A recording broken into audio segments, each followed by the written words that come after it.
கோலி talk Kollywood news. ஐ படப்பிடிப்பை முடிச்சது, cake வெட்டி கொண்டாடினாரு சங்கர். 2 ஆண்டுகள் நடந்த ஐ படத்தோட படப்பிடிப்பை நேத்து கேக் வெட்டி கொண்டாடினாரு இயக்குனர் சங்கர்.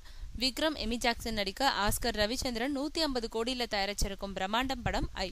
இதோட இசை வெளியீட்டு விழாவுக்கு ஹாலிவுட் நடிகர் அர்னால்ட் வந்திருந்தாரு. ரஜினிகாந்த் வெளியிட புனித் ராஜ்குமார் வாங்கிக்கிட்டாரு கேசட்ட. இந்த படத்தோட ஷூட்டிங் சீனா உள்ளிட்ட நாடுகள்ல 2 ஆண்டு காலம் நடந்தது. சென்னை, கொடைக்கானல் உள்ளிட்ட பகுதிகளிலும் படமாக்கப்பட்டுச்சு. படப்பிடிப்புக்கு பின்னாடி நடக்கும் பணிகள்ல பெருமளவு நிறைவு பெற்றிருக்கு. இப்போ ஏஆர் ரஹ்மான் பின்னணி இசையமைப்பு வேலைகள்ல பிஸியா இருக்காரு. இந்த நிலையில ஒரு பாடல் மட்டும் படமாக்கப்படாம இருந்தது. சம்பள பிரச்சனை காரணமா எமி ஜாக்சன் பங்கேற்காததுனால அந்த பாடல் காட்சி படமாக்கப்படாம இருந்தது. சமீபத்துல அந்த பாடல் காட்சியும் படமாக்கப்பட்டது. இந்த பாடலை சென்னை பிரசாத் ஸ்டுடியோல வச்சு படமாக்குனாங்க. படப்பிடிப்பு முழுவதும் நேத்து முறைப்படி முடிவடைஞ்சது. இதை தொடர்ந்து ஹயாத் ஹோட்டல்ல பெரிய கேக் வெட்டி கொண்டாடினாங்க. இதுல நாயகன் விக்ரம், நாயகி எமி ஜாக்சன் உள்பட பலரும் பங்கேற்றாங்க. இயக்குனர் சங்கருக்கு கேக் ஊட்டினாங்க.